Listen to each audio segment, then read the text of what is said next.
Look at Democratic Senator Ed Markey. Here he is. These downloadable firearms are available even to those who could not pass a background check. It's the ultimate gun loophole.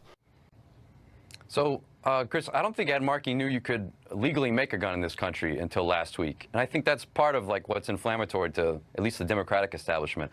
This is also their discovery that it's been legal in this country since its founding to make a gun for yourself. Well, I'm sorry that you just found that out.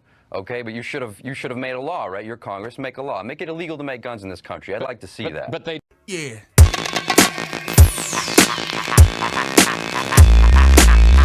Let's hold y'all what's talking about. Hey, y'all what's talking about. What's talking about. Y'all, you're getting stopped by the marching band. Hello again, and welcome to A Friend of Satoshi Nakamoto audio article. I'm your host, C. Edward Kelso, and we're going to delve in today to a very controversial subject titled Bitcoin is a Permissionless Decentralized Firearm. Cody Wilson is Satoshi Nakamoto. Written for Bitcoin.com News. The path to a cryptocurrency revolution might just run through a sleepy Austin, Texas industrial park, home to offices of Cody Wilson and his company Defense Distributed in the United States. Parallels exist between downloadable files from a website, allowing users access to 3D printable firearms, and a permissionless, decentralized, censorship-resistant medium of exchange. If the world's most powerful government succeeds in preventing Mr. Wilson from engaging in basic speech, hold on to your electronic wallet, because it could be next. You're responsible enough to read unapproved white papers and controversial firearm schematics. The fate of cryptocurrency's future could very well rest in the hands of a 30-year-old former law school student who has been called the most dangerous man in the world by Wired magazine. No one could have foreseen this, of course, least of whom Satoshi Nakamoto when he delivered his white paper, Bitcoin, a peer-to-peer electronic cash system, not quite a decade ago. In it, the pseudonymous author went about detailing technical aspects of a trustless digital cash system with a decentralized audit log, a database conferring immutability for transaction recordings. The history is well known by most Bitcoiners, and today an entire universe of variations on that Bitcoin theme have sprouted. They've done that, for the most part, because a healthy portion of the world has access to critical information regarding cryptocurrencies. And it is a universe unto itself. Initial coin offerings, alternative coin projects, tokenizing, blockchain technology, speculation, exchanges, crypto loan products, and on and on and on. The list is virtually endless. What is in store for decentralized digital money is in large measure up to how governments react. A sizable number of enthusiasts will suggest there is no scenario by which crypto can be completely snuffed out, and this is true as far as we understand at the moment. It is always dangerous to underestimate the power of government, however. A few twists and legal turns here, a few draconian laws there, and yes, even Bitcoin could be stifled, albeit not killed outright. The genie is surely too far from the bottle now for Bitcoin to be snuffed out. Cody Rutledge Wilson is Satoshi Nakamoto. Governments have every incentive to make life hard for Bitcoiners, even if such policies seem largely benign at the start. If cryptos gain adoption on a massive scale, it is not inconceivable that crackdowns could begin. In the United States, this will happen under the pretext and ruse of its legal system. The media, always looking to be law enforcement's lapdog, may dutifully portray those who dabble in crypto as criminals or worse. It's not difficult to see this already happening in pockets of the U.S. All it will take is precedent, a legal prosecution upholding the idea some thoughts are too dangerous to allow digitally. If said thoughts are too contrary to government whim and courts agree, applying a vague standard of censorship, it could have major ramifications for cryptocurrency adoption.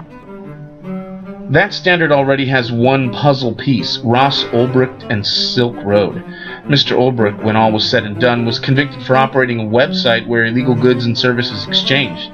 He was given 2 life sentences and without the possibility of parole. Have a website where people engage with it and wind up doing something illegal, and the publisher/owner is on the hook for legal consequences. Enter Cody Rutledge Wilson, the notorious crypto-anarchist in Austin, Texas, who shocked the world 5 years ago when he squeezed off the first shot from a printed 3D mold. At the time, Mr. Wilson was considered a nuisance, an attention seeker whose weapon, the Liberator, was thought to be irresponsible at most. Just as quickly, however, the U.S. Department of State sought jurisdiction over Mr. Wilson's project. Cody Rutledge Wilson is Julian Assange. The Bureau sent a cease and desist order to Mr. Wilson and his nascent company, Defense Distributed. The letter briefly explained hosting downloadable 3D gun files would be in violation of an International Arms Act. Mr. Wilson immediately cooperated, taking down CAD files, which by that time had been already downloaded some 100,000 times. He was subsequently interviewed by authorities and sent on his way as an ideological crank. He has never been arrested. He has never been charged with a crime.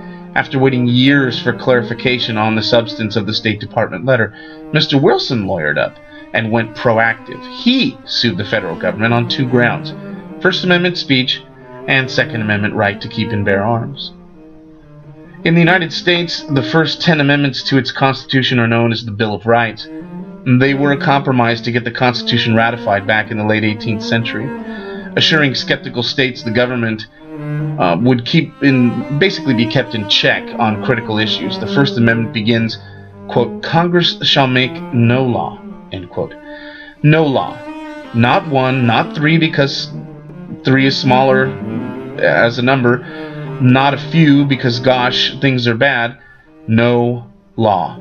Essentially, 5 basic freedoms flow from it: religion, speech, press, assembly, petition.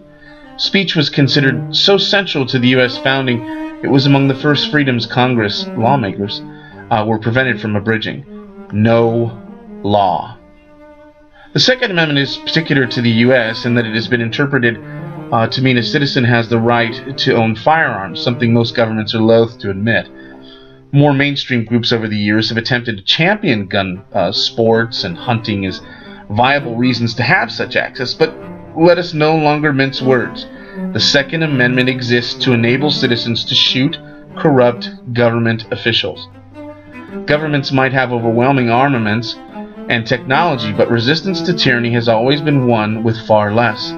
Gun control simply means persons in government costumes with guns will stop others from possessing certain firearms, and, if successful in this case, even so much as reading about them. Freedom.bitcoin.com. On August 1st of this year, Mr. Wilson again published firearm files on the Defense Distributed website. He was able to do that because after agonizing legal arguments and court battles, the federal government knew they would ultimately lose on the merits. So they did the next best thing, considering. They struck a deal with Mr. Wilson. He would be able to host those files. Almost immediately, states' attorneys general filed injunctions, once again, to have the files removed. Mr. Wilson complied, even after having a formal agreement in place with the federal government. It appears each state, or most of the 50, will come after Mr. Wilson one at a time, attempting to ruin him financially. They want Cody Wilson to give up and go away. There will be many attempts to manipulate this issue, many ways to frame it for the broader public and opportunistic politicians. It is beyond understandable to be wary of guns, to associate them with vicious forms of violence. A lot of Bitcoiners are enthusiasts because crypto is such a peaceful pursuit. To read decentralized money is on par with decentralized firearm access could be unsettling at first, and readers might need some time to chew on the idea before coming fully on board. Perhaps as readers are reminded by the hectoring of friends, family, government officials, quote, "Why do you need cryptocurrency? We already have digital money backed by the country. Why do you need to be your own bank? Shouldn't banks have the right to know what you're doing with all that money? Everyone should pay their fair share in taxes, including cryptocurrency users," end quote. They'll begin to see how ominously close digital assets are to digital firearm files. No need to become a raging gun nut. No need to even own a gun. The key principle is no person should have the power to take that choice away from someone else. And yes, Bitcoin.com is a business, and we're working night and day to bring about more economic freedom to the world through Bitcoin Cash. Our corporate mission is to also work toward a less coercive, more voluntarious community. Censorship is particularly odious because it robs people of thought, new ideas, inquiry, the science of innovation. We believe you're smart enough, good enough, to handle reading a firearm blueprint, should you be so inclined. So should everyone else. We believe you're smart enough, good enough, to handle being your own bank, deciding with whom you wish to trade. So should everyone else. Thanks for listening.